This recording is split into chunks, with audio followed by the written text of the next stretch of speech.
Hello friends, how are you? ફરીવાર SY DElEd course 3B અંગ્રેજીનું જે છે ધોરણ 3 થી 8 એમાં હું ડૉક્ટર વિમલ મકવાણા આપ સૌનું હાર્દિક સ્વાગત કરું છું.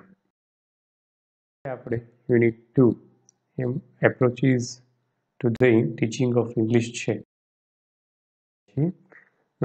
આ અગાઉ 3 મેથડ જે આપણી છે એ મેથડના વિડીયો ઓલરેડી યુટ્યુબ પર અપલોડ કરી દીધેલા છે. આપણે કદાચ ન જોયા હોય તો નીચે લિંક આપેલી છે, એમાંથી તમે જોઈ શકો છો. મેથડની વાત પૂરી થાય પછી આજે આપણે એપ્રોચ ઉપર જવાના છીએ. મેથડની જ્યારે આપણે વાત કરેલી ત્યારે ચર્ચા કરેલી કે મેથડ એટલે શું, તો કે different way of teaching language. ભાષાને શીખવા માટેના અલગ અલગ રસ્તાઓ છે. તો એની ચર્ચા આપણે વિગતવાર કરી ગયા છીએ. આજે આપણે એપ્રોચ ચર્ચા કરવા જઈ રહ્યા છીએ. એમાં સૌની પહેલાં આપણે સ્ટ્રક્ચરલ એપ્રોચ લેવાના છીએ. તો એપ્રોચ એટલે શું, તો કે એપ્રોચ એટલે ડિફરન્ટ થિયરીઝ, અલગ અલગ પ્રકારની થિયરી છે. શેના વિશે? About the nature and how languages are learn.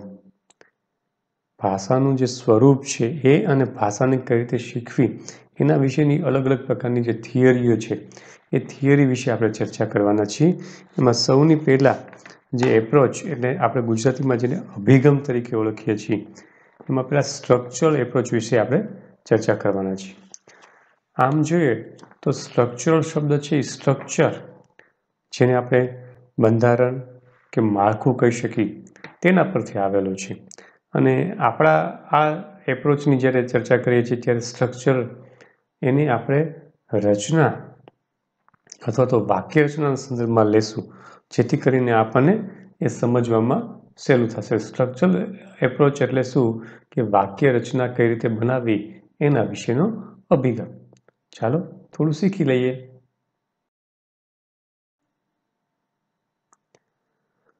આ અભિગમ છે સ્ટ્રક્ચરલ અભિગમ, એ ભાષાને વાક્ય રચનાના સ્વરૂપે જોવામાં આવે છે. આ અભિગમનો આધાર છે એ એવી વિચારસરણી પર હતો કે જેમાં શબ્દો ભંડોળ કરતા વાક્ય રચનાઓને આત્મસાત કરવા પર ભાર મૂકવામાં આવે છે. એનો મતલબ શબ્દો પાકા કરવા, શબ્દોનો ઉપયોગ કરવો એવું નહીં, પણ વધુમાં વધુ વાક્ય રચનાનો ઉપયોગ કરવો. અને વાક્ય રચના દ્વારા છે તો વિદ્યાર્થી છે એ આ ભાષા શીખી શકે એવો ખાસ એનું એક ભાર મૂકવામાં આવેલો હતો. આ અભિગમનો પ્રારંભ આમ જોઈએ તો બીજા વિશ્વયુદ્ધ વખતે સૈનિકોને ભાષા શીખવા માટે કરવામાં આવ્યો હતો. અને આ અભિગમનો ઉપયોગ ભારતમાં જોઈએ તો ભારતમાં તેનો ઉપયોગ 1952માં સૌપ્રથમ તામિલનાડુ ખાતે કરવામાં આવ્યો.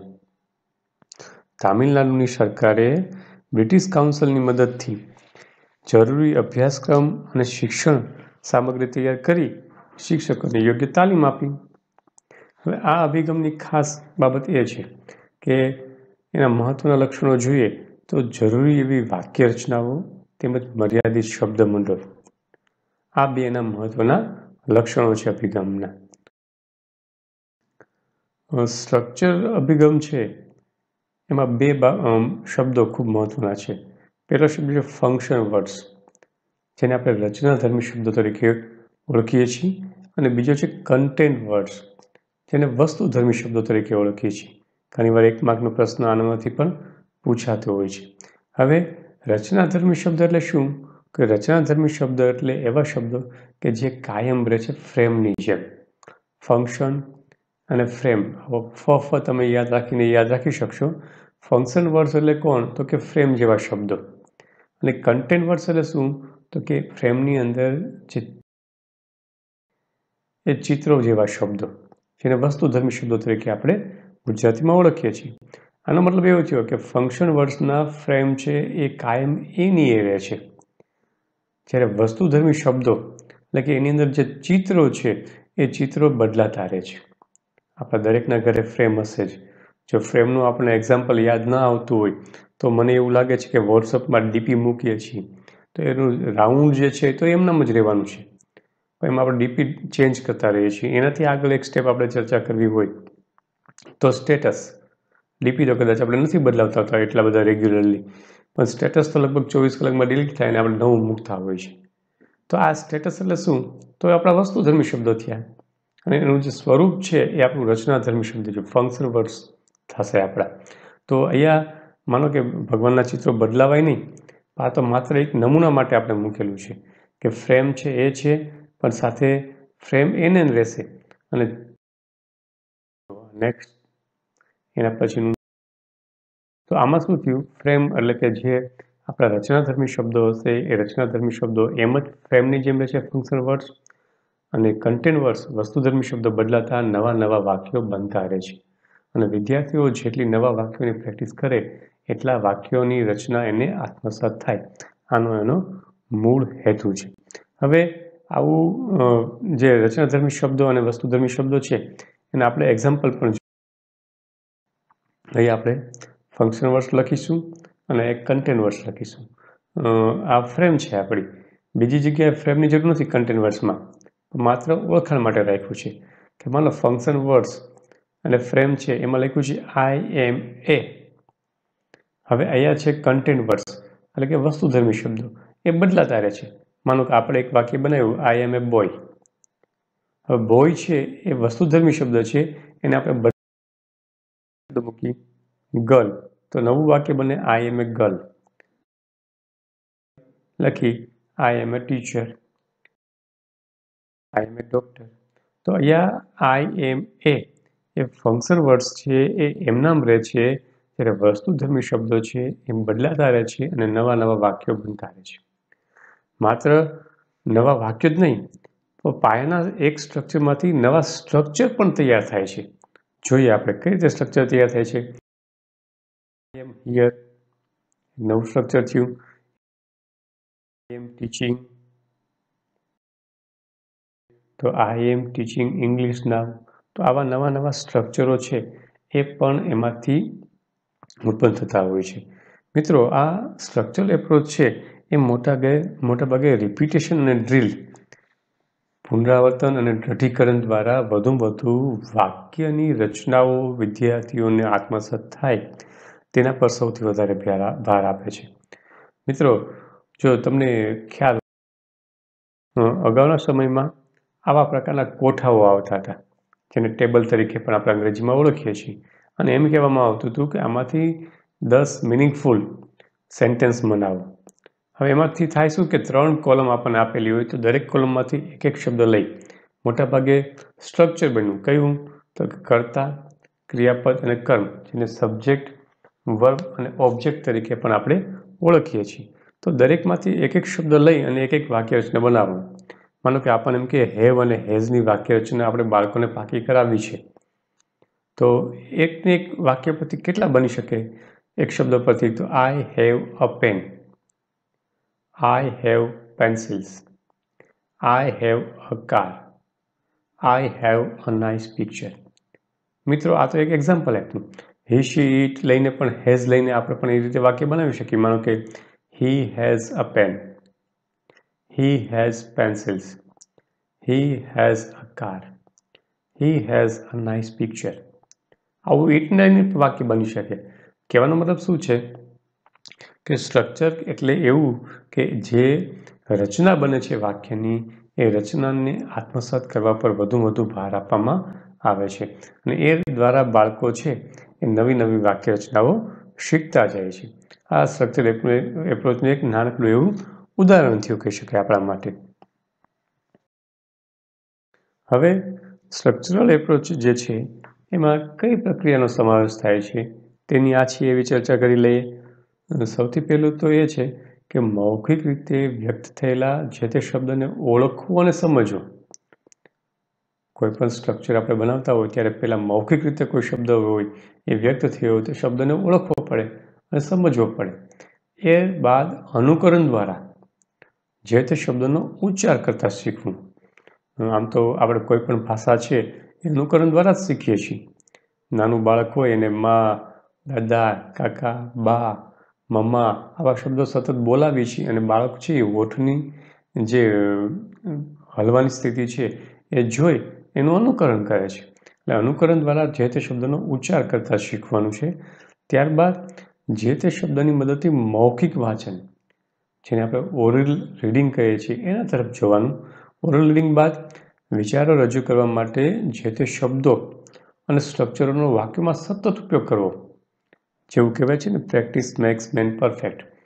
જેમ વાક્ય આપણે હેવ અને હેઝનું પણ ચર્ચા કરી કે હેવ અને હેઝના જો બાળકો આમાંથી લગભગ 40-50 વાક્ય ઇઝીલી બનાવી શકે. તો 40-50 વાક્ય હેવ હેઝના બનાવશે તો હેવ ક્યાં વપરાય ને હેઝ ક્યાં વપરાય, અથવા તો કર્તા, ક્રિયાપદ અને કર્મ કઈ રીતે મુકાય છે એ સરસ રીતે આવડી જશે. તો સતત ઉપયોગ કરવો જોઈએ એનું. અને છેલ્લે આવે જે તે શબ્દો અને સ્ટ્રક્ચરના વાક્યો લખતા શીખવું. જ્યારે એનો ઉપયોગ કરી અને એમાંથી આત્મસાત થઈ જાય છે અને વાક્ય રચના કઈ રીતે બને છે, ત્યારે એ શબ્દો અને સ્ટ્રક્ચરનું વાક્ય લખતા શીખવાનું છે.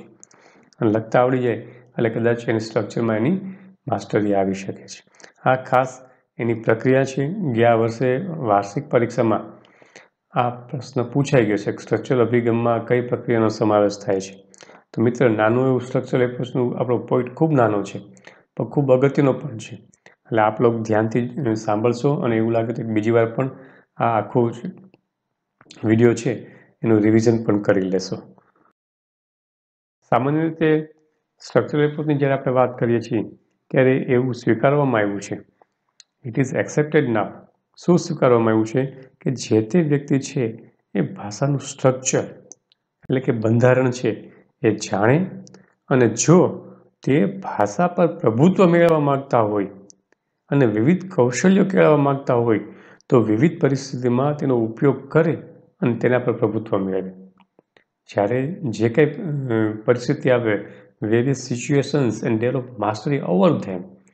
જો એને એ ભાષા પર પ્રભુત્વ મેળવવું હોય, કૌશલ્ય પર પ્રભુત્વ મેળવવું હોય તો અલગ અલગ પરિસ્થિતિમાં એને એ વાક્ય રચનાનો ઉપયોગ કરવો જોઈએ. તો એના પર પ્રભુત્વ સારું આવી શકે. સાથે સાથે શિક્ષકે હવે એ પણ સ્વીકારવું પડશે, the teacher needs two believe that language can be learned without rules.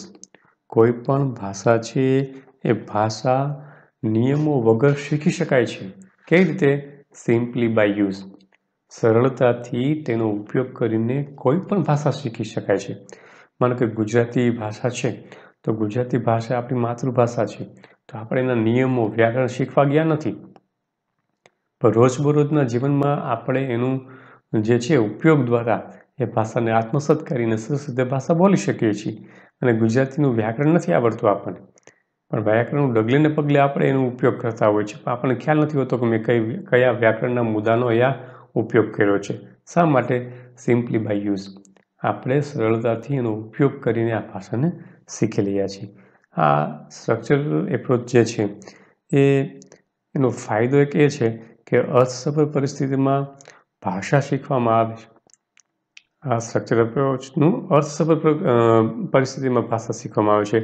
બીજો એક એવો પણ એનો ફાયદો ગણી શકાય કે આ અભિગમથી વિદ્યાર્થીઓમાં રસ અને પ્રેરણા કેળવી શકાય છે. સાથે સાથે સ્ટ્રક્ચરલ એપ્રોચના થોડા ગેરફાયદા પણ છે મિત્રો. ગેરફાયદા આપણને ટેક્સ્ટબુકમાં આપેલા નથી, મોડ્યુલ્સમાં. આપણે ખાલી આછેરો એટલા માટે ઉલ્લેખ કરી છે કે જેથી કરીને આપણને ખ્યાલ આવે. સૌથી પહેલો એનો ગેરફાયદો એવો ગણી શકાય કે સ્ટ્રક્ચરલ એપ્રોચ છે ને એ મોટા ધોરણોમાં ઉપયોગી નથી. માનો કે આપણે આગળ હેવ અને હેઝની વાક્યરચનાનું ટેબલ જોયું, તો મોટા ધોરણોમાં વાક્યરચના આ રીતે શીખવાડવા બેસી તો એ ક્યારે અનુકૂળ આવતું નથી. બીજું, આ અભિગમથી વિદ્યાર્થીઓમાં વ્યાકરણનું શિક્ષણ છે ને એને આપણે યોગ્ય રીતે આપી શકતા નથી, કારણ કે તે સ્ટ્રક્ચર પર વધુ ધ્યાન આપે છે, વ્યાકરણ પર ધ્યાન આપતું નથી. આ અભિગમ સ્ટ્રક્ચર પર વધુ ધ્યાન આપતું હોવાથી વ્યાકરણ શીખવામાં કચાશ ક્યાંક ને ક્યાંક રહી જાય છે. અને સૌથી મોટો ગેરફાયદો જો આપણે જોવો હોય તો એ જોઈ શકાય કે હાલના જે પાઠ્યપુસ્તકો છે ને એ communication language teaching approach CLT જેને કહેવાય છે એ બેઝ પર આધારિત છે. જો આપણે વિદ્યાર્થીઓને સ્ટ્રક્ચરલ એપ્રોચથી શીખવવું હોય તો પાઠ્યપુસ્તકો પણ એ પ્રકારના હોવા જોઈએ. આમ આપણે આ સ્ટ્રક્ચરલ એપ્રોચનો એટલો બધો ઉપયોગ કરી શકતા નથી. તો મિત્રો, આપણે સ્ટ્રક્ચરલ એપ્રોચ વિશે જોયું, ફંક્શન વર્ડ્સ, કન્ટેન્ટ વર્ડ્સની પણ ચર્ચા કરી, એના માટે કયા પ્રક્રિયાનો સમાવેશ થાય છે એની પણ ચર્ચા કરી. તો ખૂબ નાનો મુદ્દો છે. નેક્સ્ટ વિડીયોમાં આપણે બીજા એપ્રોચની ચર્ચા કરીશું. આપ સૌ જોડાયેલ રહ્યા, આપ સૌનો ખૂબ ખૂબ આભાર. Thank you very much. જો તમે હજી આવા જ બીજા વિડીયો મેળવવા માગતા હોય આપણા એપ્રોચીસ અને મેથડ વિષયના ટેટ અને સીટેટની અથવા ડીએલએડ બીએડની તૈયારી કરવા માટે તો તમે મારી ચેનલને સબસ્ક્રાઈબ જરૂરથી કરજો, જેથી સમયસર આપને નોટિફિકેશન પણ મળી જાય અને આપણે વિડીયો જોઈ અને આગળ અભ્યાસ પણ કરી શકો. Thank you very much. Have a wonderful day.